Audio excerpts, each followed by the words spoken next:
हमारा सबसे जो पहला मौजू है वो है फॉर्म्स ऑफ वर्ब। तो थोड़ी सी मैं एक तमहीद आपको बांधना चाहता हूँ, वो ये है कि कुछ कड़वी कसैली बातें भी सुननी चाहिए ताकि हम अपने आप को दुरुस्त कर सकें।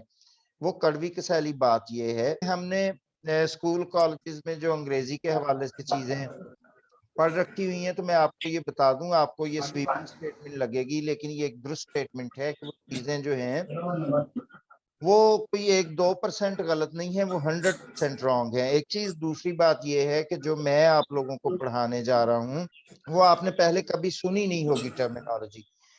अब उसमें ये है कि वो जो चीजें आपने गलत पढ़ी हुई हैं तो हमने उनको जाहिर है रेक्टिफाई हम करेंगे, दुरुस्त करेंगे। और एक चीज ये हो गई। दूसरी ये बात करने का मकसद ये था कि ये ना हो कि मैं आपको कुछ बता रहा हूँ, मैं पढ़ा रहा हूँ, तो आपका जहन उसको स्ट्राइक करने लगे। उस स्ट्राइक से बचने के लिए जो आपका जहन करेगा, तो ये बात आपको बताना बड़ी जरूरी थी, ताकि आपके जहन में ये ना है कि हमने तो ये पढ़ा नहीं, हमने तो ये सुना नहीं, हमने तो सारी जिंदगी इस तरह सुना है, तो ये अब किस तरह बातें हो रही हैं। तो ये आपने हर रोज तवक्को करनी है कि आपने पिछला जो भी पढ़ा हुआ है वो हर रोज की असाइनमेंट में वो गलत होगा और दुरुस्त की तरफ हम जाएंगे। यानी कि दुरुस्त का और गलत का जब तक हम आपस में डिफ्रेंसिएशन नहीं करेंगे तो आप खुद ही अंदाजा करें कि फिर आपको कैसे पता चलेगा कि गलत ये है और दुरुस्त ये है। तो आगे चलते हैं, मसलन हम फॉर्म्स ऑफ वर्ब को ही देखते हैं।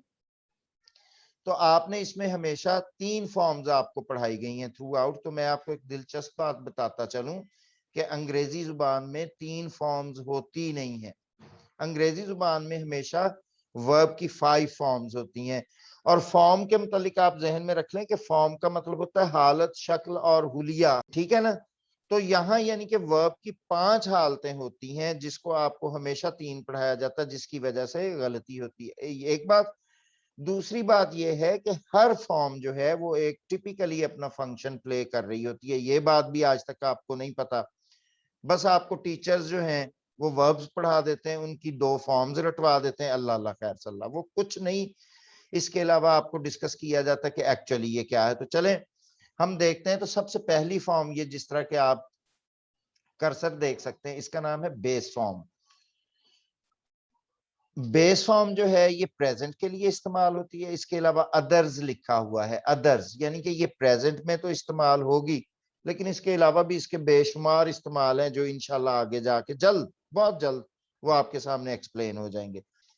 आगे हम चलते हैं तो एस फॉर्म लिखा हुआ है, एस फॉर्म। अब जब हम एस फॉर्म कहते हैं तो एक चीज आपने जहन में रखनी है कि एस फॉर्म जो है ये प्रेजेंट के लिए सिर्फ इस्तेमाल होती है, नंबर 1 बात। नंबर 2, एस फॉर्म के एंड पर हमेशा एस आता है। ये देखें, ये देखें, ये देखें, इज है, इसके एंड पर भी ऐसा आया। एम और आर भी इधर ही यूज होते हैं प्रेजेंट के लिए, इसलिए उनको अलग ब्रैकेट में लिख दिया है। एक बात। दूसरी बात ये कि ये जो एस फॉर्म है ये साथ मैंने लिख दिया प्रेजेंट ओनली। यहाँ पे देखें आपको एक ब्रैकेट नजर आ रहा है। ब्रैकेट का मतलब ये है कि ये पहले ही हम पढ़ चुके कि ये प्रेजेंट के लिए इस्तेमाल होगा। अब हम यहाँ भी यही बात पढ़ रहे हैं, वो तो दूसरों के लिए भी इस्तेमाल होगा, प्रेजेंट एंड अदर्स, लेकिन एस फॉर्म सिर्फ प्रेजेंट में इस्तेमाल होती है। तो यहाँ पे एक बात जो हमारे सामने आई, वो बात ये आई कि प्रेजेंट जो है, मैंने प्रेजेंट इंडेफिनिट नहीं कहा, प्रेजेंट जो भी है उसमें ये दोनों फॉर्म्स भी एक वक्त इस्तेमाल होंगी। लेकिन अब हमें कैसे पता चलेगा कि कब हम बेस फॉर्म लगाएंगे और कब हम एस फॉर्म लगाएंगे? हाँ जी, ये सवाल आएगा ना जहन में। जब दो जो हैं तो उन दोनों के लगाने का कोई अलग अलग तरीका भी होगा कि कब बेस फॉर्म लगाते हैं और कब एस फॉर्म लगाते हैं। तो सबसे पहले हम इसको डिस्कस कर लेते हैं। अच्छा, अब ये जो देखें stands for the singular form, जो ऊपर मैंने आपको बताया था, and is used in present tense only. S form can be used with the following words. तो एस फॉर्म का जो अभी हमने डिस्कस किया कि लगेगी प्रेजेंट में, लेकिन लगेगी किसके साथ? जब ही इस्तेमाल होगा, जब शी, जब इट, जब this, that and any singular noun as he jumps. यानी कि जब मैं कहूंगा आए तो वो आ जाएगा आए जंप, लेकिन जो ही मैंने ही कहा या शी कहा या इट कहा या दिस कहा या दैट कहा या कोई सिंगुलर नाउन, मसलन मैं कहता हूं अली, अली सिंगुलर नाउन है तो अली जैसे ही मैं लगाऊंगा, चूंकि वो सिंगुलर नाउन है तो वो अली जंप्स बन जाएगा। इसी तरह ही हैज अ बुक। तो ये देखें हैव बेस फॉर्म है और हैज उसका एस फॉर्म है, तो एस फॉर्म आ गया, ये देखें। और इसी तरह इट इज अ पेन, ये देखें एस फॉर्म आ गया इट के लिए।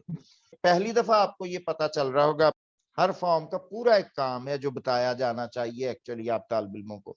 आगे हम चलते हैं तो ये लिखा प्रेजेंट पार्टिसिपल, तो आपने इसको आईएनजी के तौर पे पढ़ा हुआ है, ये आईएनजी नहीं है। मैंने भी आईएनजी के तौर पे ही पढ़ा हुआ था, इसीलिए मुझे पता है।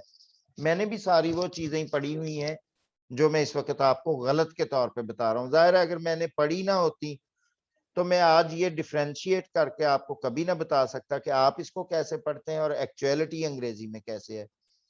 तो ये आईएनजी नहीं है, ये प्रेजेंट पार्टिसिपल है। यहाँ पे मैं एक वजाहत कर दूं कि अंग्रेजी में एक चीज आईएनजी भी होती है और वो आगे जाके आएगी, उसको तब मैं भी आईएनजी आपको सिखाऊंगा और आप भी उसको आईएनजी के तौर पे सीखेंगे, लेकिन वो कोई और चीज है, वो वर्ब नहीं होता। ये बात आपने जहन में रखनी है। लिहाजा इसको हम क्या समझेंगे, प्रेजेंट पार्टिसिपल। इसके लिए ये आपने जहन में रखना कि ये कॉन्टिन्यूटी के लिए इस्तेमाल होता है, कॉन्टिन्यूटी। अच्छा जी आगे चलें तो फास्ट है, फास्ट सिर्फ फास्ट के लिए इस्तेमाल होता है। और एंड पे जो फिफ्थ फॉर्म ऑफ वर्ब है वो है फास्ट पार्टिसिपल। तो फास्ट पार्टिसिपल दो चीजों के लिए इस्तेमाल होता है, परफेक्टिविटी के लिए एंड पैसिविटी के लिए। ये आपने चीजें याद कर लेनी। अब आपने जो याद करना है वो ये है कि कल आपको फॉर्म का नाम याद हो और साथ काम। ये देखें, S form present and others, S form present only, present participle continuity के लिए, फास्ट जो है फास्ट के लिए, और फास्ट पार्टिसिपल परफेक्टिविटी एंड पैसिविटी।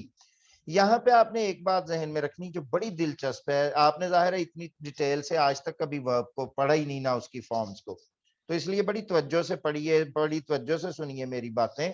बिलफर्ज मैंने बताया आपको कि गो के बाद फलां चीज आती है, तो गो पर भी वही आएगी, गोज पर भी वही आएगी, गोइंग पर भी वही आएगी, वेंट पर भी वही आएगी, गॉन पर भी वही है। यानी कि आपके मसले ही खत्म हो जाएंगे। एक ही दफा पढ़ने से आप थ्रू आउट अप्लाई करें और वो थ्रू आउट अप्लाई होती चली जाएगी। एग्जैक्ट मसलन मैं कहता हूँ हैव के बाद लगता है नाउन, हैव के बाद क्या लगता है, नाउन। अब अगर हैव के बाद नाउन लगेगा तो हैज के बाद क्या लगेगा, नाउन। हैविंग के बाद क्या लगेगा, नाउन। हैड के बाद क्या लगेगा, नाउन। हैड के बाद, इस हैड के बाद क्या लगेगा, नाउन। मतलब ये है कि जो बेस पर अप्लाई हो जाएगा कानून वो थ्रू आउट अप्लाई होगा सारी फॉर्म्स पे ऑटोमेटिकली। जी वलीद देखें, आपको कुछ बात समझ आ रही है? Yes sir. अच्छा, आपको कुछ दिलचस्पी भी पैदा हो रही है कि आपने इस तरह वर्ब्स पहले कभी नहीं पढ़े, पांच नहीं पढ़े, आईएनजी आप पढ़ते रहते। देखें क्या अभी बात हुई है कि आप जो बेस पर अप्लाई कर देंगे वो थ्रू आउट अप्लाई होता चला जाएगा। अभी ये बात खत्म नहीं हुई, हमारा लेक्चर खत्म नहीं हुआ, अभी तो प्राइमरी वर्ब्स पे भी बात होनी है। देखिए गो का मतलब है जाना, तो गोज का मतलब भी जाना है, इसका मतलब नहाना तो नहीं है ना, या सोना तो नहीं है। इसी तरह गोइंग का मतलब क्या है, इसका मतलब भी जाना है, सिर्फ उसने अपनी एक शक्ल बदली है गो ने। इसी तरह जब हम माजी में चले जाएंगे तो गो अपनी शक्ल बदलेगा वेंट में। फॉर्म का मतलब शक्ल, तो वेंट का मतलब भी तो जाना ही हुआ ना, उसका मतलब सोना तो नहीं है। और इसी तरह जब हम गॉन कहेंगे तो इसका मतलब है गॉन ही सॉरी गो ही अपनी शक्ल बदल के गॉन में चला गया है। तो लिहाजा जो गो पर अप्लाई हो जाएगा कानून वो थ्रू आउट अप्लाई होता चला जाएगा ऑटोमेटिकली। ये आगे जाके चीजें आएंगी, आज तो सिर्फ आपको समझाई जा रही हैं वो मॉडर्न चीजें जो आप में से किसी को भी नहीं पता। और अभी थोड़ी देर पहले मैंने बात की थी कि मैं जो भी बात कर रहा हूँ वो आपने पहले कभी नहीं सुनी होगी। आपके ख्याल में वलीद ये मैंने किस लिए बात की थी? सर ताकि जो न्यू चीजें हैं उनको वो आपका पहले से स्ट्राइक ना करें। जी आपका जहन कबूल करे, आप कहीं परेशान ना हो जाएं कि यार हमने तो इस तरह कभी अंग्रेजी पढ़ी नहीं है, ये क्या सर बात कर रहे हैं। अब देखें आपको आसानी क्या आज पैदा हुई कि हम सिर्फ बेस को डिस्कस किया करेंगे। मैंने कभी आपको गोज नहीं डिस्कस करना। आपने परेशान नहीं होना कि सर पता नहीं बताते ही नहीं, मैं बताता सारा कुछ हूं। लेकिन जब मैंने गो पे बता दिया तो आपने अक्ल आपकी ये कहनी चाहिए, आपकी अक्ल को आपको बताना चाहिए भाई गोज पे भी यही लगेगा, और भाई गोइंग पे भी यही कानून लगेगा, भाई वेंट पे भी यही लगेगा, और गॉन पे भी। कितनी आसानी होगी, कितने झंझट आपके एक दफा ही खत्म होने जा रहे हैं। अब आते हैं प्राइमरी वर्ब्स की तरफ। ये देखें, मेरा कर्सर यहाँ पे शो हो रहा है। ये एक खास चीज है, ये बड़ी ही अब खास चीज है, बड़ी खास चीज। फिर मैं दूसरी दफा तीसरी दफा जोर दे के कह रहा हूं, ये बड़ी ही खास चीज अब होने जा रही है। ये जो प्राइमरी वर्ब्स जिनको हम कहते हैं, ये सिर्फ 3 है। ये है डू, इसका एस फॉर्म है डज, इसका प्रेजेंट पार्टिसिपल है डूइंग, ये देखें, और पास्ट है डिड, और पास्ट पार्टिसिपल है डन। इसी तरह ये हैव है, इसका एस फॉर्म है हैज। टीचर आपको बताते हैं हैज हैव का इस्तेमाल, हम इस तरह नहीं पढ़ेंगे, हैज हैव का इस्तेमाल कभी भी नहीं पढ़ेंगे। ये हैज हैव नहीं होता अंग्रेजी में, ये सिर्फ हैव होता है।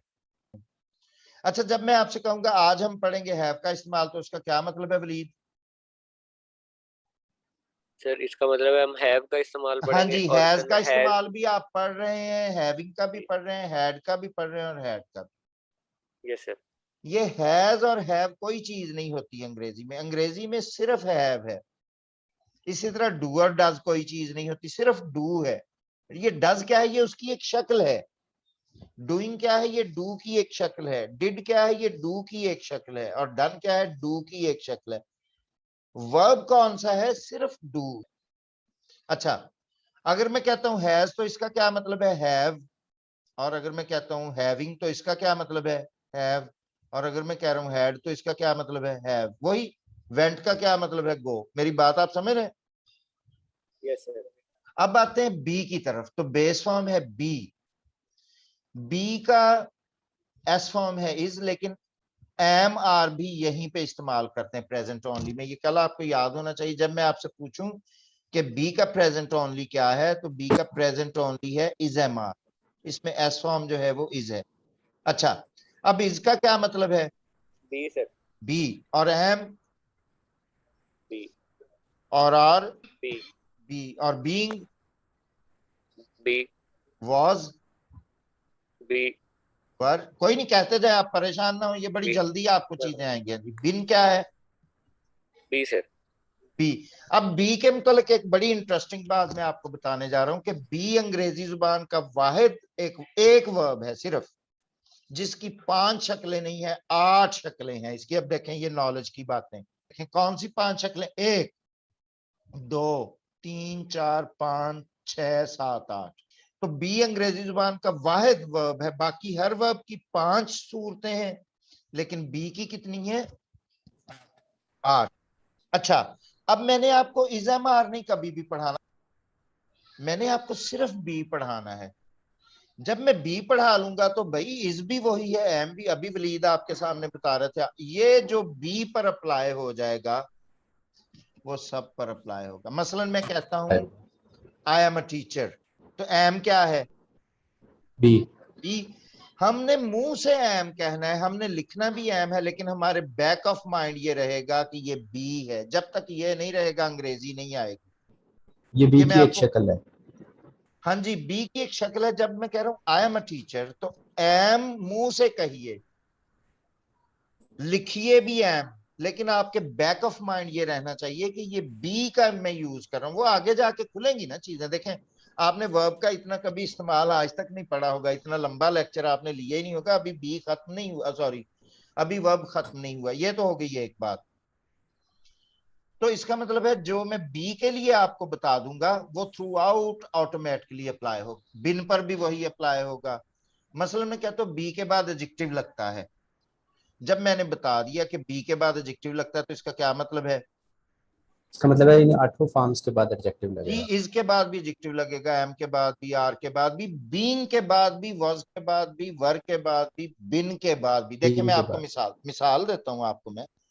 मसलन मैं कहता हूं ही इज टॉल। अब टॉल क्या है? एडजेक्टिव है। ही इज टॉल, तो मैंने कहा बी के बाद एडजेक्टिव लगता है। अभी मैंने आपको मिसाल दी ना, बी के बाद एडजेक्टिव। अब देखिए मैंने क्या कहा, ही इज टॉल, तो इज क्या है? Be. Be. He was tall, be. अब बी। चूंकि ये इसका इस्तेमाल आगे जाके आएगा, आपने परेशान नहीं होना, इसके बाद भी एडजेक्टिव ही आएगा, इसके बाद भी एडजेक्टिव आएगा। जब आएगा तो मैं आपको, जब जाएंगे हम तो वहां पे आपको समझ आएगी। अच्छा जी, अब ये 3 वर्ब्स हैं। अच्छा, अब ये देखें प्राइमरी वर्ब्स, आपको फिलहाल आपने ये नहीं सोचना कि प्राइमरी वर्ब्स का मतलब क्या है, फलां का मतलब क्या, आपने सवाल नहीं पैदा होने देने, एक दफा आपने इस सिस्टम को समझने की कोशिश करनी है, थोड़ा सा रट्टा भी लगाने की कोशिश करनी, रट्टा लगाएंगे तो ये कल क्लियर हो जाएंगे। और जो मैं अब आपसे दिलचस्प एक बात करने जा रहा हूं वो ये है कि तमाम अंग्रेजी की millions and trillions of books और उसमें मौजूद ट्रिलियंस ऑन ट्रिलियंस सेंटेंस, वो ये सिर्फ 3 है। मैं वोकैबुलरी की बात नहीं कर रहा, बाकी वर्ब्स भी इस्तेमाल हो गए, मैं स्ट्रक्चर की बात कर रहा हूं जो आगे जाके पता चलेगी। तो जुबान में असल चीज कंस्ट्रक्शन या स्ट्रक्चर होती है, तो वो किस पर अंग्रेजी खड़ी है जी? मुकद्दस आप बताइए। डू हैव और बी, बी पे, मतलब ये थ्रू आउट, ये नहीं कि सिर्फ हमने 3 समय लेने, ये थ्रू आउट। क्योंकि इन हाँ तीनों की आगे सर फॉर्म्स जी, हैं, चूंकि मुझे थोड़ा सा ये फिक्र होती है ना कि मैं बार बार बताता हूँ इसलिए चीजें, ताकि तालिब इल्मों को वो साथ साथ समझ आती रहे कि कहने कहीं हम डू भी है पे ना रह जाए, यानी कि डू का मतलब डज भी है, डूइंग भी है, ये इस चीज पे 3 लफ्जों पे खड़ी है। और इस प्राइमरी इनको कहा ही इसलिए जाता है, प्राइमरी का मतलब है बुनियादी, इब्तदाई, जिस तरह बेस फॉर्म का मतलब आपको बताया बुनियादी, इब्तदाई, जारी। तो प्राइमरी वर्ब्स वो वर्ब्स होंगे जिन पे थ्रू आउट अंग्रेजी खड़ी है। जब हम आगे पढ़ेंगे तो इंशाल्लाह आपको ये बिल्कुल बात 2-4 दिनों के अंदर ही वाजे हो जाएगी कि पूरी अंग्रेजी सिर्फ इस पे खड़ी है। किस पे सर? आप ये इन तीनों पे डू हैव और बी और इनकी शक्लों पे जी? आप कहना ये चाह रहे हैं सर कि इनके मतलब जो टेंसेस होंगे वो इस पे बेस करते हैं?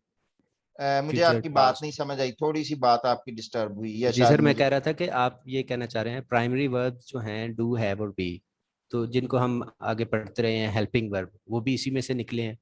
वाज जी वर्ब, फ्यूचर के वर्ब्स। हाँ जी, आप हेल्पिंग वर्ब ना कहें, अभी अभी ये बड़ा कुछ और खुलना है, आप थोड़ा सा मेरे साथ आप पढ़ें। देखिए जी आपको सर, मुझे थोड़ा आइडिया हो गया है आप कहना क्या चाह रहे जिस हैं। बंदे ने आपको भेजा है ना, वो मेरा बड़ा ज़हीन शागिर्द है, उसने आपने एम ही नहीं मेरे पास आपको भेजा, ये बात आपने जहन में रखनी है। जी सर। और वलीद अगर आए हैं तो इनको जिन्होंने भेजा है उन्होंने एम ही नहीं भेजा। आजकल कोई किसी पर एतबार नहीं करता, लेकिन आपको लेक्चर से ही पता चल रहा होगा कि ये बिल्कुल अलग दुनिया में हम पहुंचे हुए हैं इस वक्त।